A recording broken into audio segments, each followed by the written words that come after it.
LAPD. Here's a live look from Skyfox of all the police activity down below. The Bonita Mall, those were where we were seeing those live pictures of DEA agents, LAPD officers handling the business down below. This is the result of a massive raid that included arrests here at MacArthur Park and Calabasas, San Gabriel, and South LA all today, linked to drug cartels. Some 19 kilos of fentanyl reportedly taken off the streets. This is a massive daytime drug raid spearheaded by the DEA. Again, it included LAPD. At least 17 people were arrested. Let's go ahead and take you to the ground. Marino Lopez and her boyfriend, Jackson Tarfour, were hand delivering drugs to the Alvarado corridor here across from MacArthur Park, and they were storing and stashing the drugs at the businesses you see across the street. You could see the targets of our operation here. The ones with the red stripe are already in custody. The others will be in custody shortly. Look, we're here today because California policies have failed. The policies of California to just let people use drugs open and notoriously with little to no criminal consequences is a failed experiment. It does not work. It does not work to simply hand out needles and Narcan. You have to go after the people selling the drugs on these streets because you can see the consequences.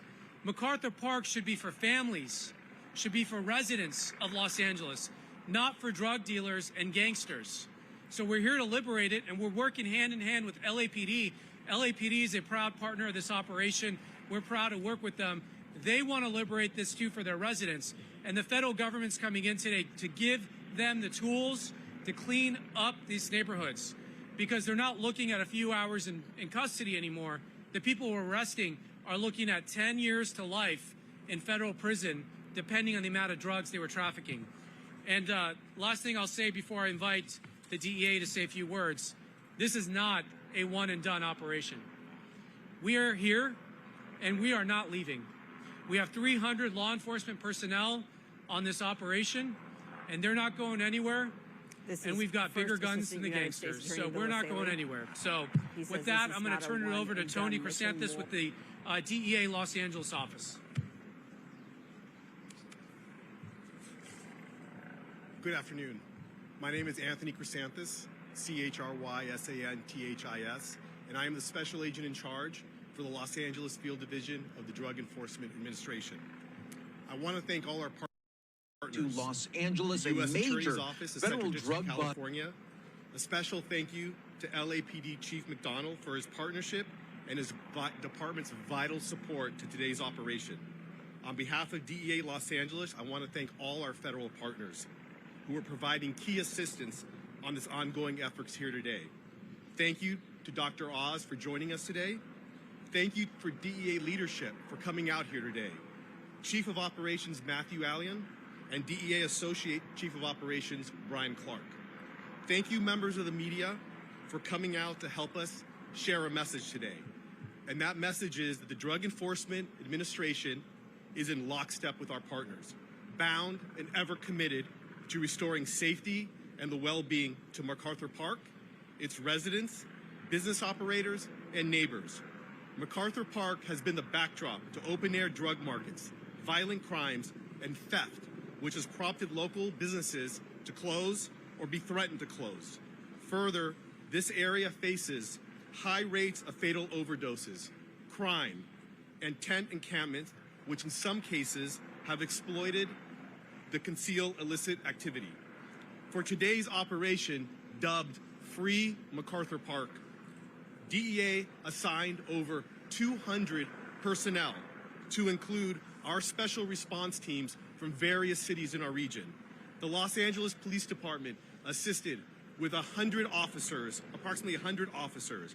I want to thank the federal partners here, the United States Marshal Service, the Federal Bureau of Investigation, the Southern California Drug Task Force, and the Homeland Security Task Force. This has been a whole government approach to solving a problem that has been going on here for way too long. This investigation has focused into the trafficking of controlled substances in and around MacArthur Park for the purpose of identifying distributors, gathering evidence, and charging the distributors and source of supply of drugs. Today's operation included multiple search warrants. 6 served at businesses selling narcotics here in the Alvarado corridor, located within MacArthur Park. In addition, 3 search warrants were served at locations around Southern California earlier today. Today's operation is only one step, taken by a handful of agencies working hard to alleviate anguish and the sense of hopelessness plaguing MacArthur Park.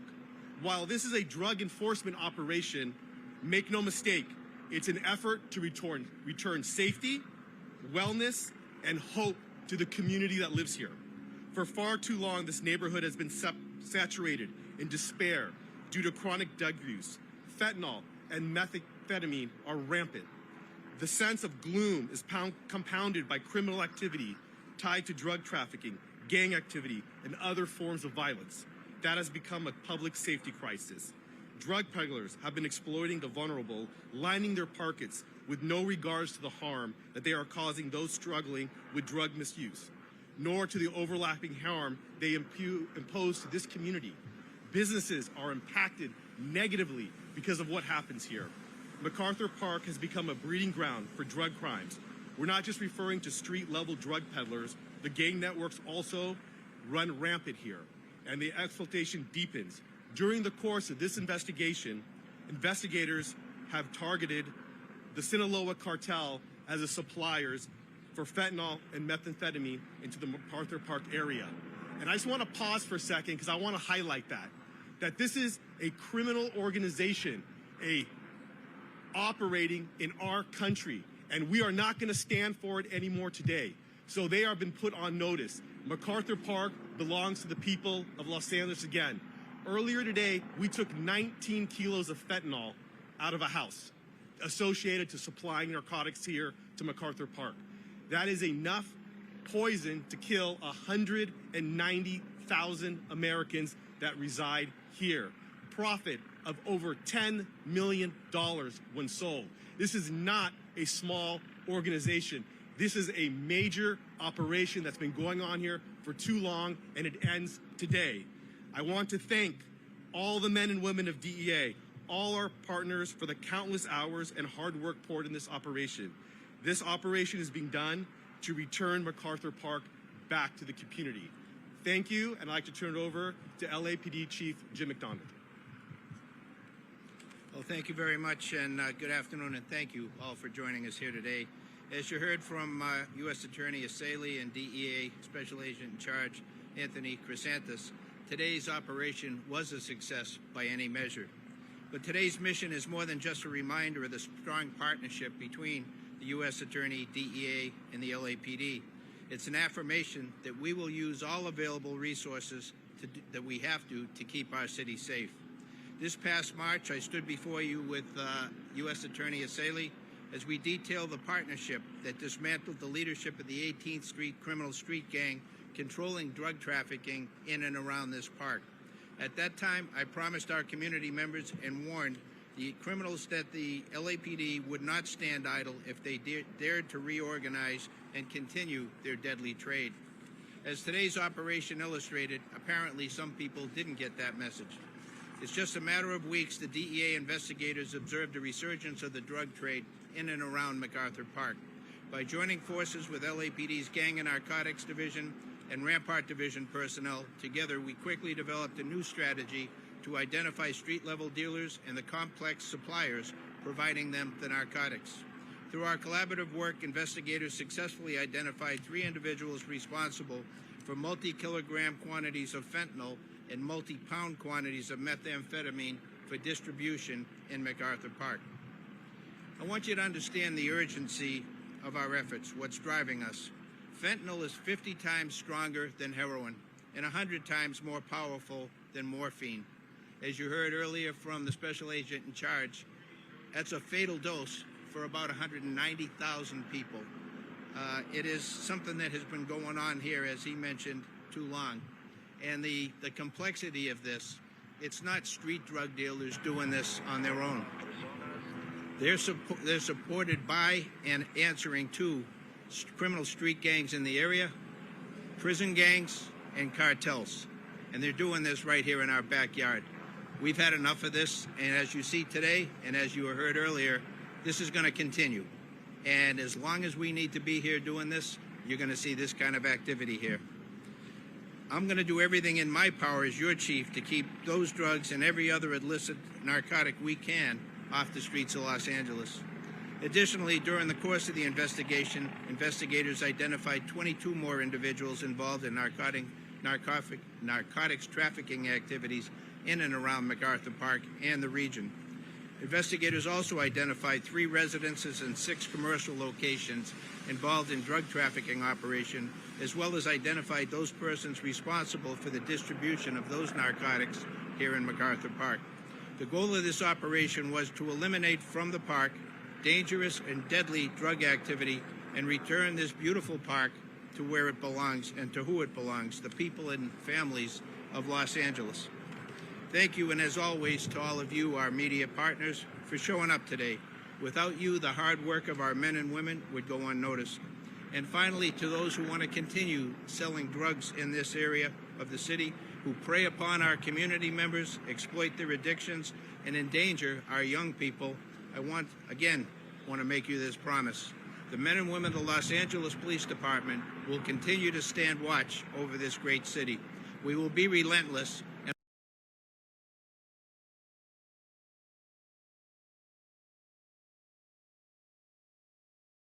And along with our state and federal partners, in pursuit of anyone who chooses to harm our community. Thank you.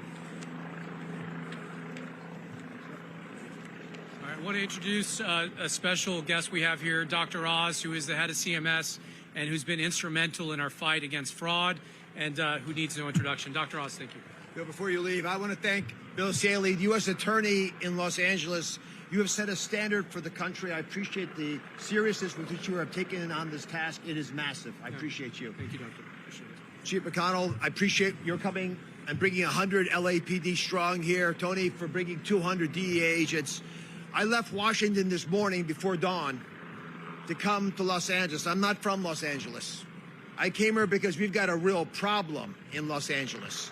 MacArthur Park, which is on the surface a very beautiful area, is becoming a cemetery.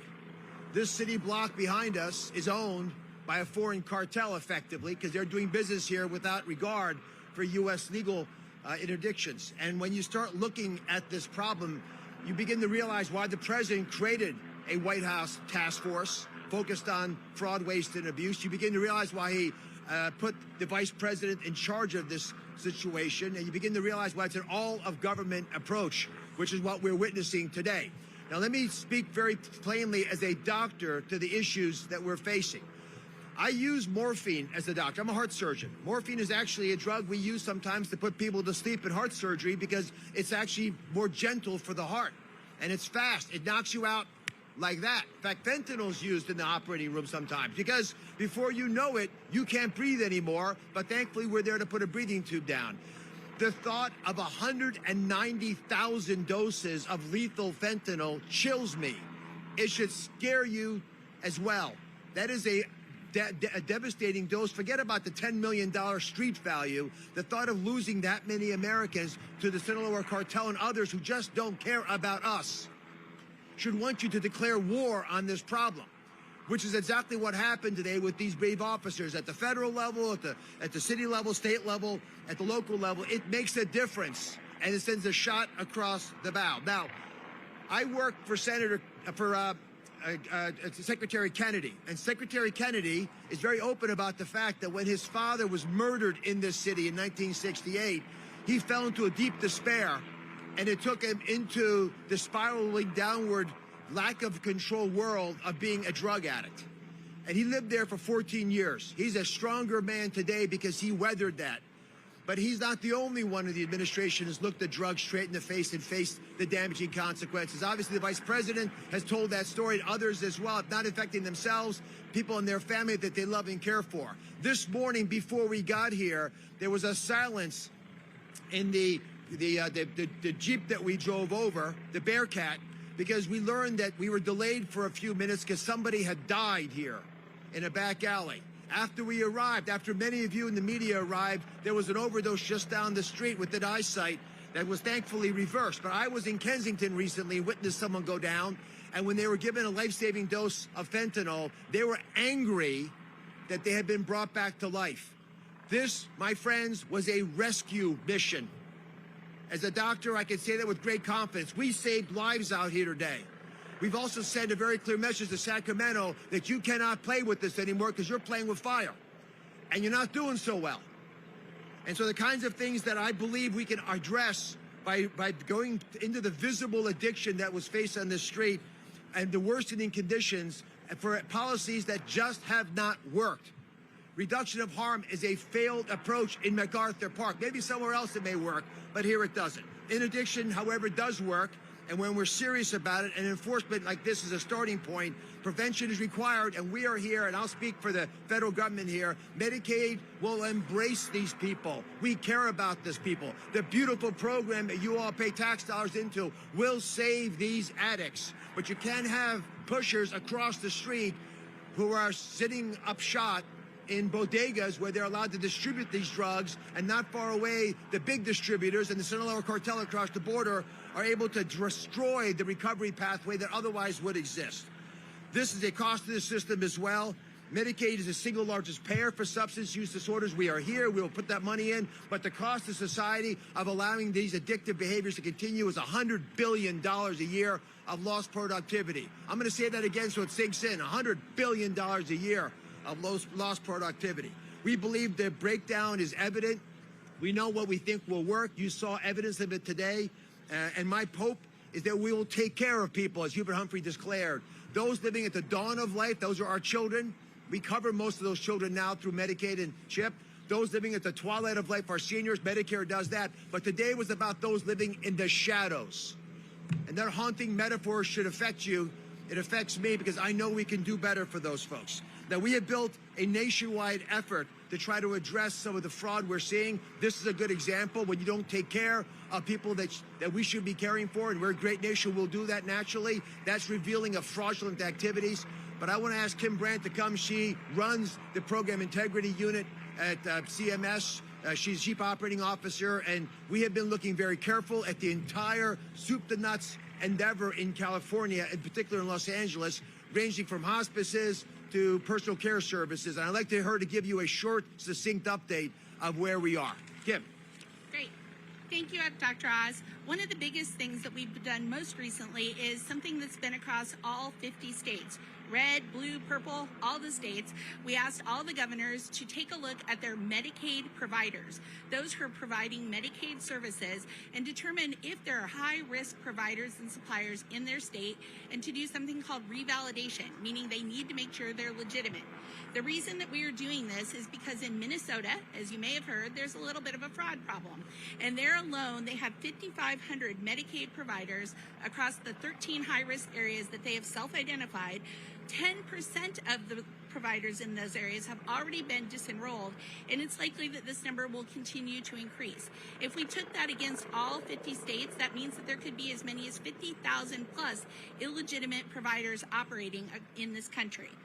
Also, we are looking at Medicaid funding, making sure that people are paying appropriately for Medicaid services. We have deferred $350 million as of this week from Medicaid funding to Minnesota, and we are currently reviewing California's personal care services funding, and we are going to be making a deferral decision by next week on that. As you may have heard, the hospice problem here in Los Angeles County is epic. There is simply nothing like it anywhere in the country. There are nearly 1,500 hospices here in the Los Angeles area. We think up to half of them could be fraudulent.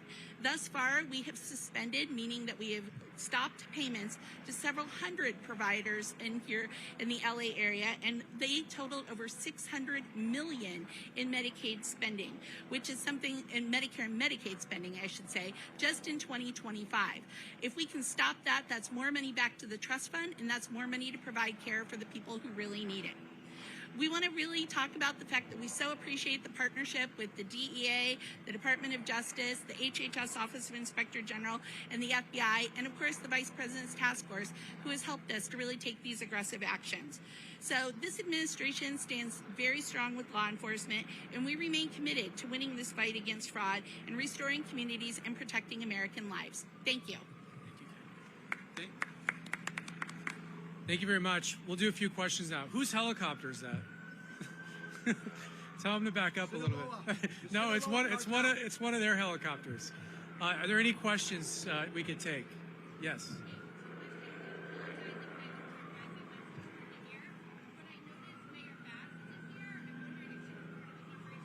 She is, I mean, Mayor Bass is the leader of the city. If the police chief wants to address it, I think she had a debate to attend. She does, yeah. Yeah, the mayor, I spoke with the mayor earlier. She was tied up already at a commitment she had, but she's well aware of this and very supportive of our efforts to be able to keep the city safe, working with our partners and to be able to continue this work as we move forward.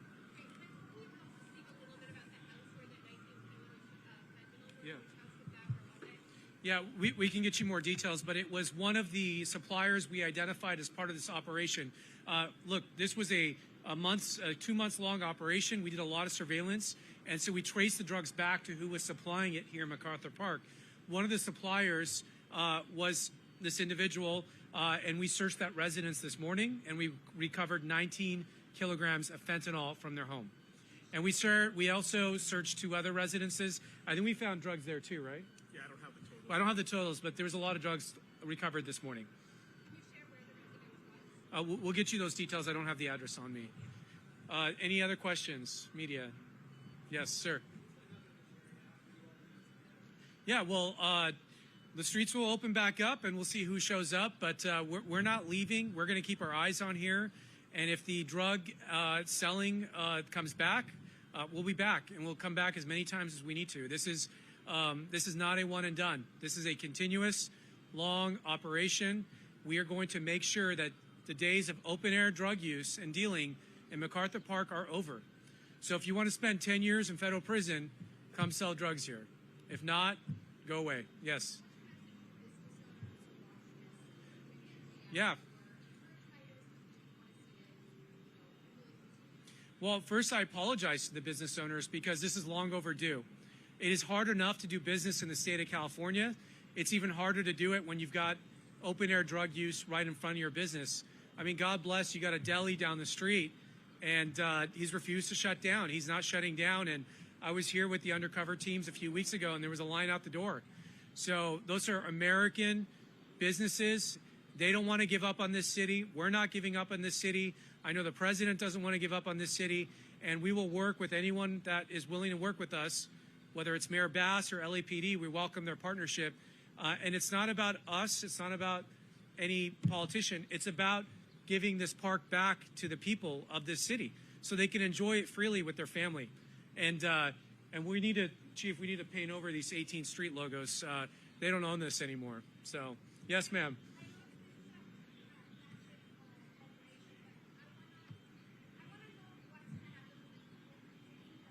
Yeah. Yeah. Yeah. That's a great question. Dr. Oz, do you want to address what's available for people who are addicted? Yeah, you don't have to be on drugs. This is a fundamental disagreement that I think we have in America. Giving people who are addicted what they need doesn't free them. They are bound, as though you tie their hands with ropes, and then you're spanking them. When you do drugs, you don't feel good. You feel relief. We have slews of treatment options that are out there. Medications that work for weeks, some work for days, but you have to push people into therapy. The cities that have been successful in addiction and stopping these kinds of open-air drug markets have succeeded because they continue to pull folks in. They say you have a choice. You go to jail, you go to rehab.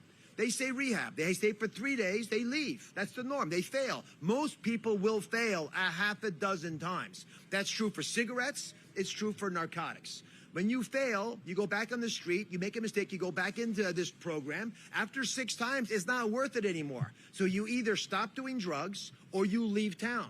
When you leave town, you go somewhere else. Maybe it's a place that might be better than you, but we are farming homelessness here. Imagine you're a farmer, you plant the seeds, you grow them, you water them. That's what you're seeing out here. We're making it easy to do drugs. There are many federal programs. They're run actually through states and Medicaid programs. States like California have fairly progressive programs to help folks who are suffering with substance use disorder. It's a disease. We don't want to spank these people. The U.S. Attorney doesn't want to put them in jail. He just doesn't want them on the street, and we don't want to enable that behavior because you end up with this. And then you have an 18 over there, which I shouldn't know what 18 means. But I do now. I know that means the cartel owns this area, and I'm told that it's another gang.